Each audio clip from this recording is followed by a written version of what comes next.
उत्तरच्या बाबतीत मला एक असं वाटतं की उत्तर ही माझी आत्तापर्यंतची सगळ्यात तरुण कलाकृती. वाह. म्हणजे जेनझी ज्याला आपण म्हणतो. म्हणजे एक मोठा हेडफोन लावून स्वतः घुम्यासारखा जाणारा मुलगा किंवा मुलगी म्हणजे जेनझी असं लोकांना वाटतं, पण मला असं वाटलं की त्यांच्या आत खूप गोष्टी चालल्या. ह्या सिनेमाची गोष्ट सगळ्यात आधी ज्यांना सांगितली होती ते म्हणजे आपले महान शास्त्रज्ञ जयंत नारळीकर. तर 2017 मध्ये मी त्यांना जाऊन ही गोष्ट सांगितली होती, कारण याच्यात विज्ञान हा एक मोठा भाग आहे. म्हणजे उत्तरच्या मध्ये रेणुकाताई बरोबर मी 2018-19 ला पहिल्यांदा तिला वाचून दाखवलं होतं की ही गोष्ट आहे, माझ्याकडे फक्त गोष्ट आहे, स्क्रिप्ट पण नाहीये. तेव्हापासून she is involved in the script. आणि जेव्हा ती सेटवर आली तेव्हा तो तिचा ह्युमर घेऊन आली. तर ऑडियन्सला सुद्धा हे बघून असं वाटेल की मराठी सिनेमा आजचा झालाय, तो फक्त कालचा परवाचा किंवा मागचा नाहीये, तो आजचा आहे. आणि उत्तरमध्ये हा प्रयत्न आहे की तो उद्याचाही वाटेल.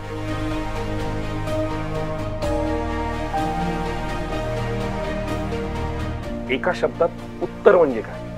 उत्तर म्हणजे लेखनाचा सिक्रेट मसाला, ऑब्झर्वेशन, इनोव्हेशन, अनुभव का इमॅजिनेशन?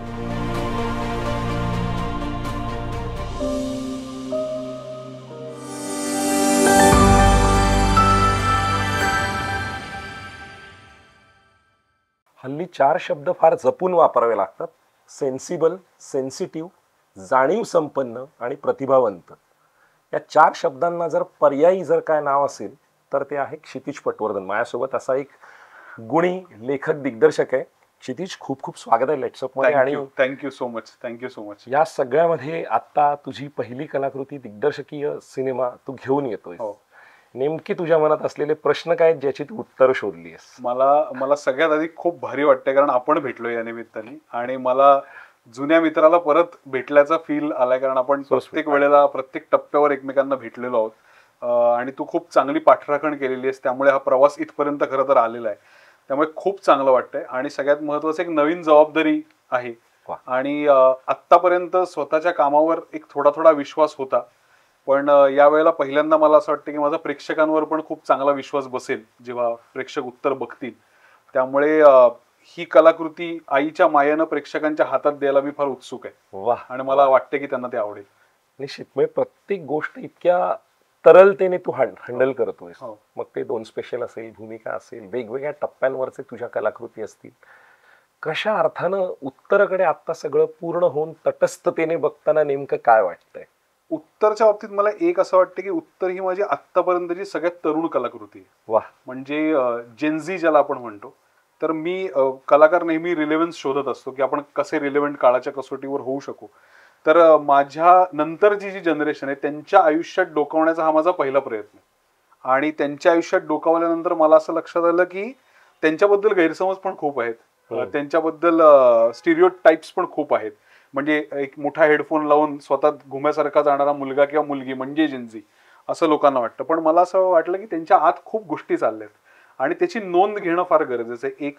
आणि दुसरं, ते नातेसंबंधांकडे कसे बघतायत, त्यांची इक्वेशन्स काय आहेत, डायनामिक्स काय आहे, त्यांचं पॉलिटिक्स काय आहे. आणि त्यातनं जे सगळ्यात जवळचं नातं आहे ते म्हणजे आई आणि मुलाचं आहे. म्हणजे कालातीत नातं आहे पहिल्यापासून आत्तापर्यंत. त्या नात्याचा आजच्या जेनझी मुलाच्या पॉइंट ऑफ व्ह्यूनी काही गोष्टीवर आपल्याला सांगता येईल का, काही धुंडाळता येईल का. आणि अर्थात त्याच्यात टेक्नॉलॉजी हा एक महत्वाचा मुद्दा आहे, कारण ह्या सिनेमाची गोष्ट सगळ्यात आधी ज्यांना सांगितली होती ते म्हणजे आपले महान शास्त्रज्ञ जयंत नारळीकर. तर 2017 मध्ये मी त्यांना जाऊन ही गोष्ट सांगितली होती, कारण याच्यात विज्ञान हा एक मोठा भाग आहे, तो तुम्हाला सिनेमा पाहिल्यानंतर कळेल. तर तेव्हा ते मला म्हणाले होते की हे सगळं छान आहे, पण हे यायला अजून थोडा वेळ आहे. तर तो 2017 पासूनचा वेळ हळूहळू येत आता 2025 ला आलाय, म्हणून ही फिल्म सुद्धा मी त्यांना डेडिकेट केली. किती गोड. पण ह्या सगळ्यातलं म्हणजे चिमुकल्या विश्वात असणारी जी खळबळ आहे आणि भावनिक आंदोलन आहेत, हे सगळं करत असताना 17 ते 25 पेरिफेरियल ऍक्टिव्हिटीज बाकी सगळ्या सुरू होत्या. अशा वेळेला ती गोष्ट उराशी बाळगून राहणं आणि त्याचं प्रसवणं, ह्या सगळ्या प्रक्रियेबद्दल तू सांगावस असं मला वाटतं. ही प्रक्रिया खरं तर एका पॉइंटला खूप अवघड असते. म्हणजे माया अँजेलूंचं एक वाक्य आहे की there is no bigger agony than an untold story. की ती गोष्ट तुमच्या आत आहे आणि तुम्हाला ती सांगता येत नाहीये. पण मला असं वाटतं की कलाकार म्हणून कुठेतरी तुम्हाला जिवंत पण तेच ठेवत असतं. आता असं झालंय की आपण खूप गोष्टी वेगवेगळ्या माध्यमातून व्यक्त होऊन मोकळे होतो आणि आपल्यातली ती ऊर्जा संपून जाते. पण काही गोष्टी असतात ज्याला एक दीर्घकालीन ऊर्जा लागते. उत्तरी माझ्यासाठी तशी गोष्ट होती की ते करण्यासाठी मला धाडस आणि ऊर्जा या दोन्ही गोष्टी लागणार होत्या. तर ते जमवण्याचा मी खरं तर, आपण जसं म्हणतो ना की एक एक काटके आपण गोळा करून, जशी सुगरण एक एक गोष्ट घेऊन तो खोपा बांधते, तसा माझ्यासाठी गोष्टीचा खोपापैकी खोपाच आहे की त्याच्यामध्ये एक आई पण आहे, वॉर्मथ आहे, घरटं आहे, पिल्लू आहे, बाहेर जाणं आहे, परत येणं आहे. अशा सगळ्यासाठी मला असं वाटलं की अप्रोच तोच घ्यावा की एक एक काडीने एक एक फांदीनी गोष्ट जमवावी आणि मग ती लोकांपर्यंत सादर करावी. तर मला असं पहिल्यांदा, आणि मला असं वाटतं की दिग्दर्शक होणं एका अर्थाने आई होणं पण आहे. म्हणजे लेखक असणं हे एका पॉईंट पर्यंत की सोडून दिलंय, करून आता लिहिलंय, पण दिग्दर्शक होताना तुम्हाला ऍक्च्युली त्या सगळ्या हे सोसायला लागतात. म्हणजे बाळणपण ज्याला म्हणतात की सिनेमाच्या भाषेत, तर ते बाळणपण तुम्हाला सोसायला लागतं. सो ते आता मी पहिल्यांदा सोसतोय. त्यामुळे दिग्दर्शकांचीही किंमत माझ्या मनात वाढली आणि आईची पण वाढली, कारण दोन्ही मला एका वेळेला होता येते. या सगळ्यामध्ये ज्या वेळेला पात्र तुझ्या कानात कुजबुजतात किंवा गोष्टीचा जन्म होतो, नेमकं तो आर्च लिहिताना व्यक्तिचित्र पहिल्यांदा तयार होतं की कथाबीज हे अधिक फुलत फुलत त्या पद्धतीने पात्र बोलायला लागतात तुझी? नाही, मला ना माणसांचे स्वभाव खूप आकर्षित करतात. ओके. म्हणजे आपल्याकडे एक असतं ना की आपण नेहमी माणसांना बघताना आपल्याला वाटतं अरे हा जरा ना घुम्या आहे, हा फार बोलत नाही, किंवा ही आहे ना ही फार मिसळत नाही लोकांमध्ये, किंवा ह्याचं ना काहीतरी आहे. तर मला त्याच्या पलीकडे जाऊन एक कुतूहल म्हणून बघायला आवडतं की असं काय असेल त्या व्यक्तीच्या आयुष्यामध्ये ज्याने तो फार लोकांची मिसळत नाहीये. तर असं म्हणतात ना की प्रत्येकाला एक बॅकस्टोरी असते. तर तसं ह्या उत्तर मधल्या पात्रांची जी बॅकस्टोरी असते होती, त्याच्यात मला डोकवायला पहिल्यांदा आवडलं की कशामुळे ते असे बनलेत. एकदा हे मला हळूहळू जसं तयार व्हायला लागलं तसं ते एकमेकांशी काय बोलतील हेही तयार व्हायला लागलं. आणि दुसरं मला असं वाटलं ह्या निमित्ताने की नातेसंबंध तेच आहेत, पण त्याच्याकडे कधीतरी नव्याने बघायचं आयुष्य आपल्याला संधी देतं. वा वा. तर उत्तर ही आयुष्याने दिलेली मला सुद्धा ही संधी आहे, कारण मी माझ्या आई बरोबरच्या नात्याकडे पण नव्याने बघू शकलो. आणि सिनेमानंतर मला डेफिनेटली असं वाटतंय की अनेक जण, फक्त आई असं नाही, बाप आणि मुलगा हे पण अत्यंत अनस्पोकन नातं आहे, त्याच्याबद्दलही काही लोक बोलू शकतील. आणि जे टेकन फॉर ग्रांटेड धरलेलं आहे त्याच्याबद्दल खुलेपणाने एक छोटासा का होईना संवाद नक्की होईल. तर तशी पात्र योजना मला डेफिनेटली करायची होती. म्हणजे ह्याच्यात एक असंही पात्र आहे की जे खूप सुंदर आहे, पण ते सुंदर आहे हाताचा प्रॉब्लेम आहे. कारण लोकांचं म्हणणं आहे की ती सुंदर आहे ना, तर तिचं म्हणणं आहे की तुम्हाला फक्त मी सुंदरच का वाटते, त्याच्या पलीकडे मला खूप डायमेन्शन्स आहेत. तर असंही एक पात्र याच्यामध्ये जे त्याची एक इंटरेस्टिंग फ्लेवर घेऊन येते. आणि या सिनेमात अजून एक अशी गंमत आहे की यातलं प्रत्येक पात्र हे कुठल्या ना कुठल्या तरी पद्धतीच्या एकटेपणाशी लढतंय, जे आपण सगळे आज लढतोय. की प्रत्येकाचा वेळ आयदर क्रिएशन मध्ये जातोय किंवा रिक्रिएशन मध्ये जातोय, आणि आपण तो एकटेपणा घालवण्यासाठी 50 गोष्टी करून बघतोय. तर अशीच पात्र या सिनेमात तुम्हाला दिसतील जे त्यांचा एकटेपणा घालवण्यासाठी 50 गोष्टी करतात. मग आई मुलाची मित्र व्हायचा प्रयत्न करते, मुलगा टेक्नॉलॉजीची मदत शोधायचा प्रयत्न करतोय, मैत्रीण काहीतरी झुंबा किंवा पिलाटेसचा क्लास करते. या सगळ्या ऍक्टिव्हिटी आहेत की मला एकटं, म्हणजे एकटेपणा हवाय, म्हणजे एकांत हवाय पण एकटेपणा नकोय, असा तो मुद्दा आहे. सो तो फिल्म मध्ये अड्रेस केलाय. आणि आपण इतकं कप्प्या कप्प्यात जगतोय ना हल्ली, म्हणजे व्हॉट्सअपचेही आपले असणारे कप्पे किती वेगवेगळे आहेत. अगदी त्याला करेक्ट म्हणतोयस तो अगदी. आणि त्या विखुरलेपणात एक संधपणा असणं. एक्झॅक्टली. या सगळ्यात कथा पूर्ण झाली ही भावना नेमकी कधी येते किंवा कुठल्या टप्प्यावर तुला असं वाटतं? नाही, ह्या सिनेमाच्या बाबतीत फार इंटरेस्टिंग गंमत झाली. मी कुठेच हे बोललो नाही खरं तर आधी. पॅन्डेमिकच्या काळात मी तो एकटेपणा स्वतः अनुभवला. आणि जेव्हा तुमच्या आयुष्यातनं माणसं लांब जातात, जेव्हा तुमच्या आयुष्यातनं संधी लांब जाते, जेव्हा तुमच्या आयुष्यातनं बाकीच्या गोष्टी लांब जातात, तेव्हा तुमच्याकडे फक्त कन्फ्रंट करायला तुमची निर्मिती होते. म्हणजे आता माझ्यासमोर काय आहे, तर माझ्यासमोर एक गोष्ट आहे आणि मी आणि गोष्ट एकत्र बसून आता एक काहीतरी त्याचं मला साध्य करायचंय.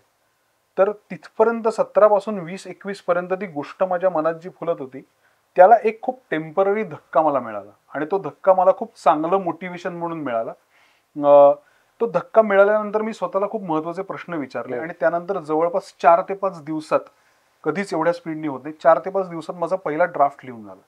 आणि मी बसून अक्षरशः मान खाली घालून मी सटासट ते लिहून काढलं, कारण मला असं वाटलं माझ्या आत तेवढं साठलं होतं. आणि ते साठलेलं सगळं 4 दिवसात बाहेर काढल्यानंतर ना मला इतका रिलीफ वाटला. मी परवाच दुर्गाबाईंचं एक पुस्तक वाचलं, ऐसपैस गप्पा दुर्गाबाईंची. तर त्यात त्यांना असा प्रश्न विचारला होता की तुम्हाला ते लिहिल्यानंतर कसं वाटतं.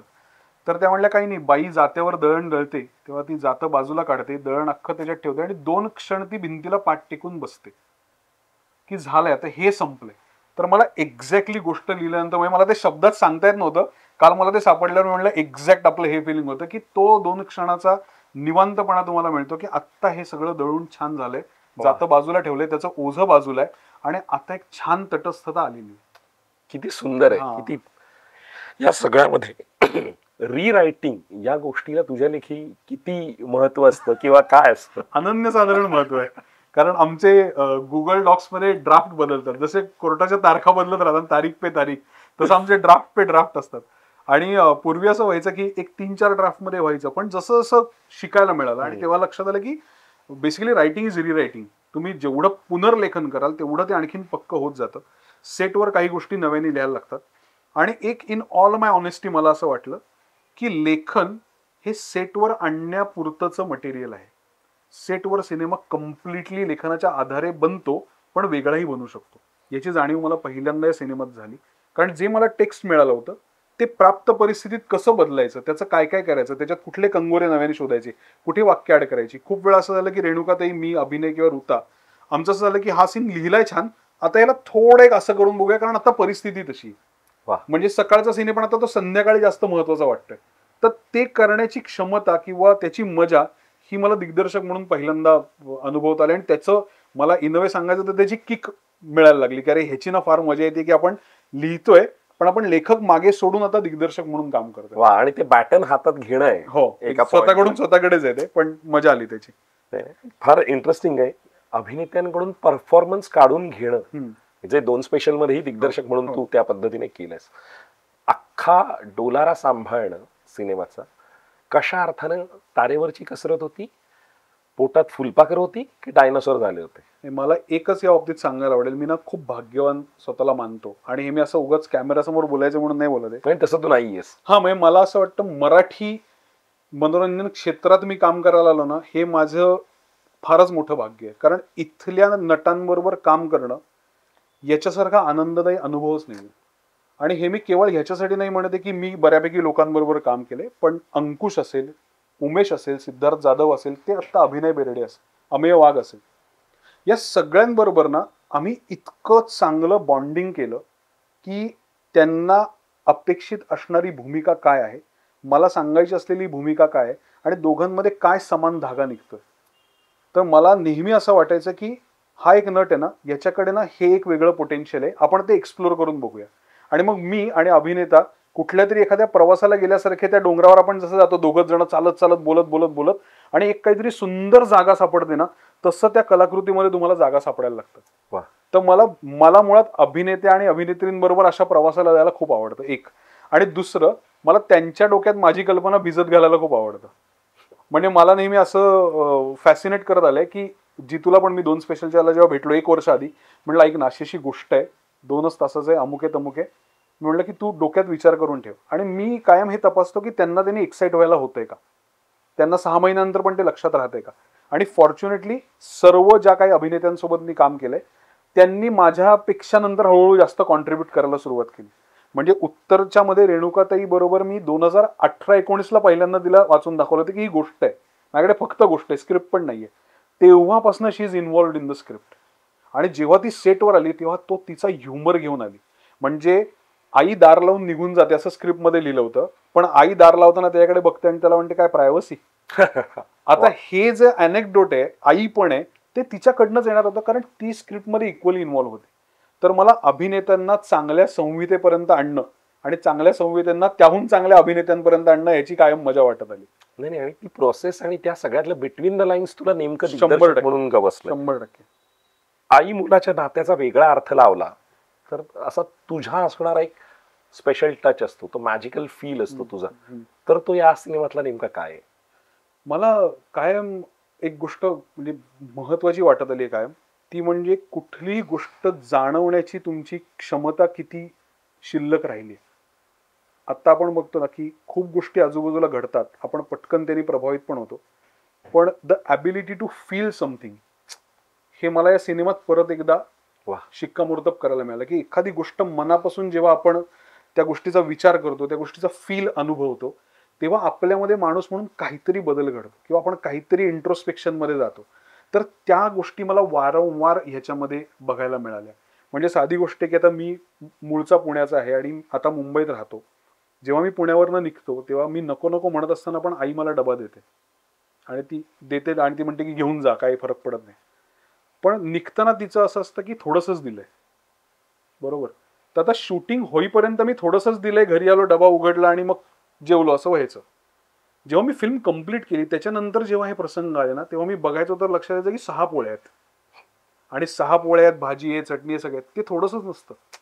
तर त्यातलं जे प्रेम आहे ना, जे मी गृहीत धरतो, त्याची किंमत मला सिनेमा बनवल्यानंतर हळूहळू कळायला लागली. वा. सो माझ्यासाठी उत्तर त्यासाठी खूप स्पेशल आहे, कारण आई जे अव्यक्त प्रेम तुमच्यावर करत असते ना, त्याच्याबद्दल सिनेमा केल्यानंतर मला जास्त जाणीव झाली. वा वा. ती जुनी संदूक उघडल्यानंतर पैठणीच्या वासाने ज्या पद्धतीचं मोहरून जायला होतं हो, ना, अगदी तशा पद्धतीचा तुझा सिनेमा असावा असं मला वाटतं. अगदी अगदी. तुझ्या सिनेमात किंवा तुझ्या लेखनात, तुझ्या नाटकामध्ये शांतता, विराम, पॉझेस यांना एक वेगळा अर्थ असतो. त्या सगळ्याबद्दल तू बोलावास असं मला वाटतंय. नक्की. त्याच्या आणि ते आधी work मला होतात. अजून एक गंमत सांगायची, जी या, परत मी या. पहिल्यांदा सांगतोय, की सिनेमात जे 2 पदार्थ आहेत ते ऍक्च्युली माझ्या आईने केले. हो. सो रेणुकाताई जे दाण्याचे लाडू बनवते किंवा दडपे पोहे सिनेमातला एक महत्वाचा एलिमेंट आहे, ते दोन्ही पदार्थ आईने घरी करून पाठवले. आणि मी म्हटलं की तुला काय अभिनेत्री म्हणून किंवा सिनेमात पार्ट म्हणून तू असावं असं माझं म्हणणं नाही, आणि ती कदाचित ऐकलं म्हणलं असतं तर मारलंही असतं तिने धरून मला. पण मी म्हटलं की तुझं एक चिन्ह किंवा तुझा एक सिम्बॉल मला सिनेमात हवाय. आणि ती म्हणली की तुम्हाला सांग काय हवंय. तर मी म्हटलं की मला पदार्थ करून दे. तर तिने ते पदार्थ करून दिले आणि मला फार आनंद आहे की त्याचा शॉट मला माझ्या मनासारखा घेता आला, की ती आई, तिच्या हातात ते लाडू आहेत आणि ती आयुष्याबद्दल एक विचार करते. तर ते माझ्यासाठी खूप आयुष्यभर स्मरणात राहणारी गोष्ट आहे. पण तुझ्या कलाकृतीत बाबाही असतात, जसे आई असतात. 100%. माझ्या बाबा, इनफॅक्ट बाबांनी या सिनेमात काम केलंय आणि त्यांनी मला तुझी सेटवर टोमणाही मारला की तुझ्या ज्या 2 सिनेमात मी होतो ते हिट झाले, ज्याच्यात नव्हतो त्याचं काही तुला माहितीच आहे काय झालं. तर या सिनेमात मी आता परत आहे, तर कदाचित हाही चांगला वा वा वा. मी म्हणजे म्हटलं मस्त. लकी चार्म आहेत. आहेत, प्रश्नच नाही, प्रश्नच नाही. आणि शांतता आणि विरामाबद्दल ना, मला असं वाटतं शांततेत ना टेरिफिक सौंदर्य आहे आणि ते सौंदर्य आपल्या आजूबाजूच्या गोंगाटात, दंडनाटात कायम हरवून जातं. लोकांना जर आपण शांतता परत दिली ना, तर लोकांना ती हवी असते. तर मला कायम अशी नवनवीन निमित्त काढायला आवडतात, वा. ज्याने लोकांना एकत्र शांत व्हायला आवडेल. म्हणजे भूमिकामध्ये मी ते अनुभवते की थिएटरमध्ये पिन ड्रॉप सायलेन्स असतो. 2 स्पेशल लावतो. उत्तरला आत्ता आम्ही जे प्रिव्ह्यू अर्ली करतोय आमच्या टीमसाठी किंवा बाकीच्यांसाठी. सो प्रत्येकाला ती शांतता आवडतीये आणि त्या शांततेमध्ये ना प्रत्येक जण स्वतःशी काहीतरी संवाद करतो. आजूबाजूचा गोंगाट एवढा आहे की स्वतःशीच संवाद होत नाहीये. अशा वेळेला ती शांतता जर तुम्ही दिली तर लोक एकमेकांशी खूप बोलायचं सोडून स्वतःशी थोडं बोलायला लागतील. त्या पॉइंट ऑफ व्ह्यूनी हा सगळा प्रवास चालू आहे. आणि एकीकडे आता आपण बघतो की खूप कलाकृती ॲड्रेनलिन रश देणाऱ्या असतात, हायपर मस्क्युलिन असतात, सतत काहीतरी चालू असतं. तसं काम मीही केलेलं आहे पूर्वी, पुढेही कदाचित करीन. पण आत्ता ह्या टप्प्यावर मला असं वाटतं की स्वतःशी संवाद साधायचं एक सामूहिक निमित्त उत्तरच्या माध्यमातून देणं वा गरजेचं आहे. वा. इतकं सुंदर मांडलंयस तू. OTT, युट्यूब, रील्स अशा सगळ्या भाऊ गर्दीत हो. सूक्ष्म अशी तरल भावना टिपावी, चिंतनशील, मनाला थोडासा विसावा देणाऱ्या अशा कथांना, कलाकृतींना निश्चित जागा असते असं वाटतं तुला या सगळ्या? 100%. जोपर्यंत चित्रांमध्ये वॉटर कलरला स्थान आहे ना, वा. तोपर्यंत अशा कलाकृतींना सिनेमात मरण नाही. आणि आजही तू बघ, कुठल्याही दिग्दर्शकाला, लेखकाला, सिने अभिनेत्याला जेव्हा तू विचारतोस की तुझा आवडता सिनेमा कुठला आहे, तर बहुतांश लोक म्हणतात लाईफ इज ब्युटिफुल. आता लाईफ इज ब्युटिफुल ही काही वॉर फिल्म नाही किंवा त्याच्यात काही भयंकर ऍक्शन नाही. त्याच्यात जगण्याचं अत्यंत सुंदर तत्वज्ञान आहे, पण ते हसण्यातनं आलेलं आहे आणि वेदनेतनंही आलेलं आहे. तर मला असं वाटतं की जगणं हे हसणं आणि वेदना यांचा सुंदर मिलाफ आहे. तो मिलाफ तुम्ही तुमच्या तुमच्या पद्धतीच्या चित्रांमध्ये मांडत राहिलात तर तो लोकांना कायम आवडतो. आजचा ऑडियन्स हा काळानुसार, त्याच्या ॲपेटाईटनुसार हा एका वेगळ्या अर्थाने परिपक्व होतोय. हो. अशा ऑडियन्स समोर उत्तर आणताना आणि त्याच्या जाणीवा समृद्ध करताना ॲज अ दिग्दर्शक, लेखक म्हणून तुझ्या मनात आता नेमक्या कोणत्या भावना? मला असं वाटतं ही माझी पहिली फिल्म आहे. म्हणजे पहिली दिग्दर्शक म्हणून तर आहेच, पण लेखक म्हणून सुद्धा पहिली फिल्म आहे. जिथे मी ऑडियन्सचा ऍक्च्युली इंटेलिजन्सचा अभ्यास केलाय. ओके. म्हणजे याच्यामध्ये जी अभिनय आणि ऋताचं पात्र आहे ते AI आणि ML शिकतात, आर्टिफिशियल इंटेलिजन्स आणि मशीन लर्निंग. तर बहुतांश वेळेला असं असतं की आपल्याकडे कंटेंट 2 डायमेन्शनल बनतो, तो 3 डायमेन्शनल बनत नाही. म्हणजे ते कॉलेजमध्ये जातात पण कॉलेजमध्ये काय करतात ते आपल्याला माहित नसतं, नुसते वह्या पुस्तकं पुढे धरलेली असतात. पण माझा सिनेमा त्यांच्या त्या AI MLच्या जगण्याबद्दल पण आहे. तर ऑडियन्सला सुद्धा हे बघून असं वाटेल की मराठी सिनेमा आजचा झालाय, तो फक्त कालचा परवाचा किंवा मागचा नाहीये, तो आजचा आहे. आणि उत्तरमध्ये हा प्रयत्न आहे की तो उद्याचाही वाटेल. वा. तर तो उद्याचा वाटण्यासाठी आजच्या प्रेक्षकांना त्यांचा इंटेलिजन्स गृहीत धरून किंवा त्यांच्या बरोबरीने आपण म्हणतो ना समविचारी किंवा सोबती म्हणून अशा पद्धतीने सिनेमाची मांडणी केलेली आहे. तर इमोशनल इंटेलिजन्स हा एक जगात फार मोठा परवलीचा शब्द आहे की नुसता इंटेलिजन्स असून उपयोग नाही. इमोशनल इंटेलिजन्स काय आहे? आणि मला असं वाटतं की आई किंवा मुलगा यांच्यामधल्या नात्याची जी भावना आहे ना ती अनस्किपेबल आहे. म्हणजे ती स्किप होणारी भावना नाही. तुम्ही बाकी सगळ्या गोष्टी स्किप करू शकता, पण रोज तुमच्या आईची हाक येत असेल, फोन येत असेल, बोलणं होत असेल तर ती इमोशन तुमच्या कोर इमोशन्स पैकी एक असेल आणि त्याला अधिक सुंदर बनवणारा हा आजचा अनुभव आहे. वा. या सगळ्यामध्ये म्हणजे जर पाहिलं तर आजच्या घडीला लेखकाला मराठी इंडस्ट्रीत नेमकं काय स्थान आहे असं तुला वाटतं? या सगळ्यात मला वाटते खरंच चांगलं स्थान आहे. आणि हे मी जबाबदारीने ह्याच्यासाठी म्हणतोय कारण जेव्हा मी इथे सुरुवात केली होती 2010 मध्ये लेखक म्हणून, तेव्हा ते खूपच नगण्य होतं. तिथपासून आतापर्यंत काही लेखक आहेत ज्यांनी एक ट्रेजेक्टरी आखली आहे स्वतःची आणि चांगलं काम डिलिव्हर करत आहेत. ते काम डिलिव्हर झाल्यामुळे लोकांचाही एक विश्वास बसलाय, दिग्दर्शकांचा बसलाय, निर्मात्यांचा बसलाय. मी कायम हे म्हणतो की कुठल्याही लेखक किंवा दिग्दर्शक याचं यश तपासण्याची कसोटी काय तर त्याचे किती निर्माते रिपीट झाले ते बघायचं. आणि मला आनंद आणि अभिमान वाटतो की माझे सर्व निर्माते रिपीट झालेत आतापर्यंत आणि त्यांनी पुढे मला सांगितले की आपण परत एकत्र काम करायचं. मला असं वाटतं की जेव्हा असे लेखक तयार होतात, असे दिग्दर्शक तयार होतात, तेव्हा एक अतिशय चांगलं को एक्झिस्टन्सचं कल्चर तयार होतं. आणि मराठी सिनेमात आत्ता नव्या फळीचे खूप चांगले लेखक तयार झालेत. म्हणजे they are about to start किंवा अबाउट टू एक्सप्लोड असंही म्हणता येईल. 2026-27 अशा डेफिनेटली 7-8 चांगल्या गोष्टी येतील, ज्या गोष्टी बघून लोकांना नवीन मराठी आवाज जगाच्या पटलावर 100% उमटेल. त्यामुळे मी आशावादी आहे. आणि दुसरीकडे मला असं वाटतं की ज्या प्रवाहाचा मला भाग होता आलं त्या प्रवाहातनच मी आता काही नवीन मुलांना पण मदत करतोय. ते त्यांचं काम करतायत. मग एक स्क्रिप्ट अनालिसिस असेल, एकमेकांना 4 गोष्टी सांगणं असेल, यातनं अगेन एक कल्चर तयार होते. कारण जेव्हा तुम्हाला हे कळतं की वर्षातनं 12 सिनेमे तुम्ही एकटे नाही करू शकत, बाकीच्यांचे 11 येणार आहेत, तेव्हा तुमची इन्सिक्युरिटी पण निघून जाते. तुम्ही अत्यंत सिक्युअर स्पेसमध्ये स्वतःचं काम चांगलं करता आणि दुसऱ्याचं काम चांगलं करायला मदत करता. तर मला तेच लेखकांच्या बाबतीत आता वाटतंय आणि ते खूप आशादायक आहे. निश्चित. या सगळ्यात म्हणजे यारो का यार म्हणून तुझी ओळख आहे कायमच. असा कोणता सल्ला जो तुला आजपर्यंत दीपस्तंभासारखा वाटला या सगळ्या वादळात? मी ना प्रायोगिक नाटक करायला खूप धडपडत होतो आणि मला ना स्टेजच मिळत नव्हतं. मला नाटक करायला स्टेजच मिळत नव्हतं. कारण खूप लोकांची मतांवर नाटक होणार का नाही हे अवलंबून असायचं. आणि ना एक वेळ असते बघ की तुम्हाला वाटतं की आपण ब्रँच आउट करावं, आपण काहीतरी वेगळं पाहावं, मोठं पाहावं. तेव्हा मला शेखर ढवळीकर लेखक आहेत ना, ते मला म्हणाले होते की एकच लक्षात ठेव की नाटक लिही आणि असा विचार कर की पडलं तरी शिवाजी मंदिरला पडलं पाहिजे, लोकांनी पाडू दे, पण तिथपर्यंत जा आणि तिथे नाटक कर. तर तो माझ्या आयुष्यातला अतिशय अतिशय मोठी गोष्ट आहे. त्याचं महत्व कदाचित आत्ता थोडं छोटं वाटेल लोकांना, पण त्यावेळेला मला कोणीतरी हे सांगणं. आणि गाणी वगैरे मी लिहित होतो, पण लॉंग फॉर्मॅटमध्ये पूर्ण आसाचं पूर्ण व्यासाचं 2 अंकी नाटक लिहून असं काहीतरी करणं, याचा एक खूप मोठा टर्निंग पॉइंट त्यांनी मला दिला. खूपच.